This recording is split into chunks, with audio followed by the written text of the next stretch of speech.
So we're continuing to look at life in the Stone Age. Let's have a look at this Stone Age man here.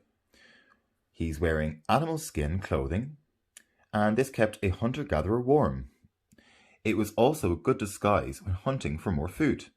So they used it as... can you think of that word that means to hide or to cover yourself so that you cannot be seen easily? Let's have a look at the spears.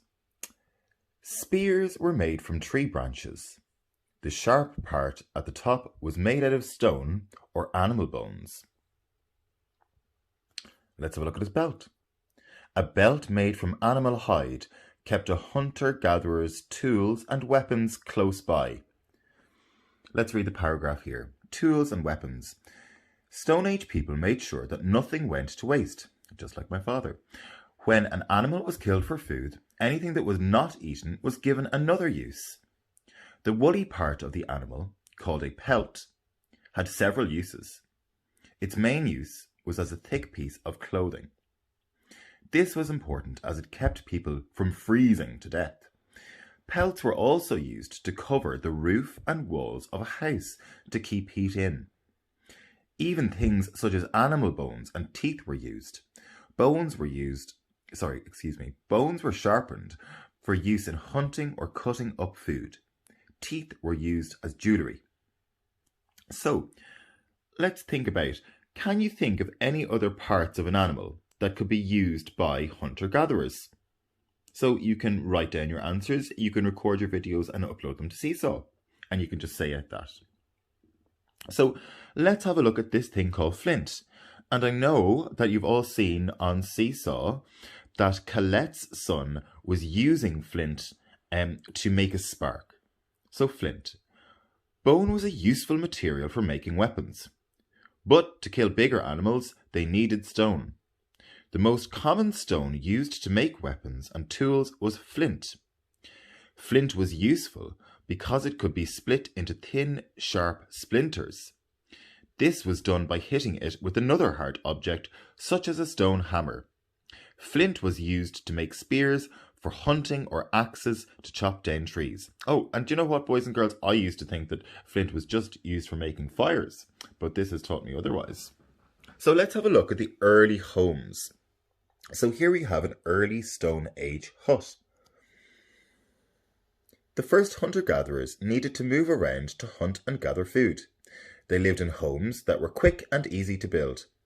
They made huts covered in leaves or animal pelts.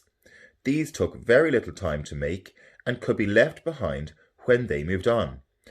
I wonder what you call a group of people who move all the time and are not permanently in one location. Can you tell me what that word is? So here we have a later Stone Age hut. Later in the Stone Age, hunter-gatherers chopped down and burned trees to create more space. Families used this new space to learn how to farm and grow crops. Soon people started to live together in groups. They shared food and kept animals such as pigs and cows to use for meat. This meant that they didn't have to keep moving around to find food. Instead, they started to build stronger houses that would last for longer. The walls of these new houses were built from sticks tied together and covered in a thick layer of mud. This is known as wattle and daub. The roof was lined with straw. A fire in the middle of the room was used to keep the house warm and cook food. Stone Age houses didn't have a chimney. A hole was cut in the roof to let smoke out. So you can see the hole in the roof at the top. So it probably would have been quite smoky inside, especially if the wind was blowing. The Céide Fields. The Céide Fields is an archaeological site in County Mayo. In the 1930s, a school teacher named Patrick Caulfield discovered piles of rocks beneath the earth. The rocks were piled carefully, so he knew they couldn't have ended up that way by chance. When the site was examined, a series of fields, houses and tombs were found buried beneath layers of bog. These provide a glimpse into life during the Stone Age.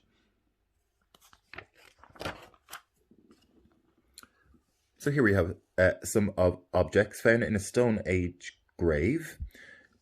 So what we want to know is, what did the Stone Age people believe? Stone Age people believed in life after death.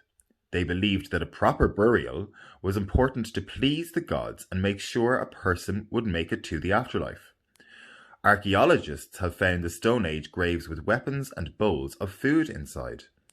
Stone Age people thought these would help prepare a person for their next life.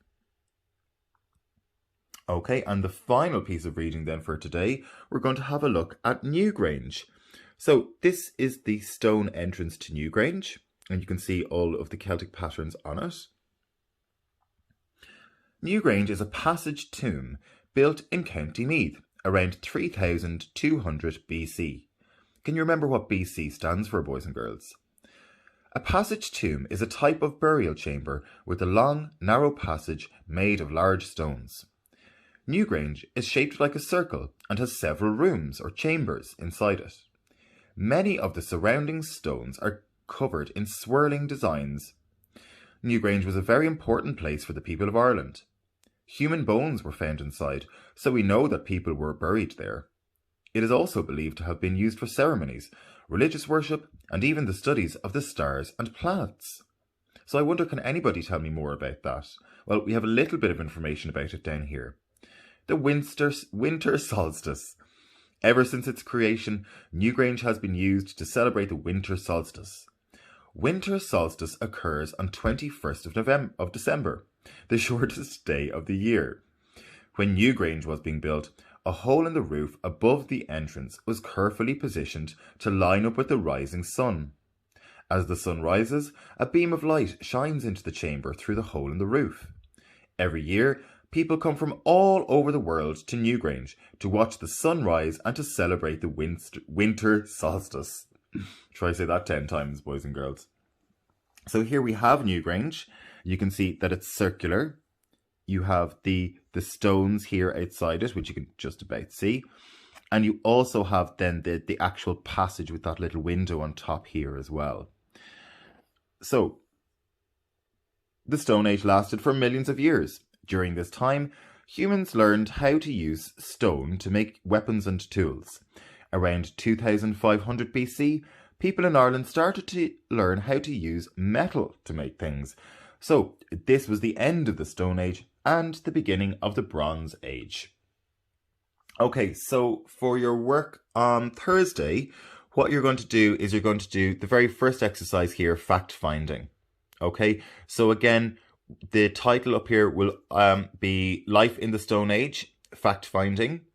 Okay, don't forget to number your answers, and we want full answers as well. What period was the Stone Age in?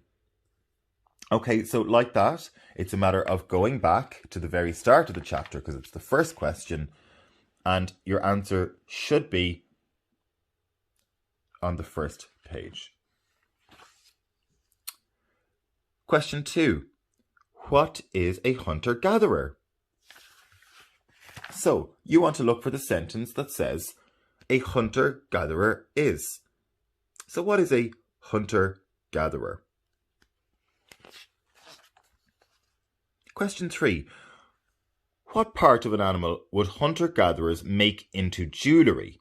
So what I want you to do is go back to the page that you think jewellery is on, and I want you to skim and scan, looking for the J and the W in jewellery, isn't that right? So when you scan the page, then you'll find the word jewellery and then read around that page then, or read around that sentence. Question 4, very short question. What is flint? And again, we want a full answer for that. So go to the section on flint and have a look. What is flint? Okay, and the last question then, question 5, what is the name of the event that takes place on the 21st of December every year? Now, I'm going to leave that one with you. I'm not going to go over and give you any hints. Again, you're skimming and scanning for the 21st of December, and once you find that information, read around that sentence and write the full sentence into your copy. Well done, boys and girls.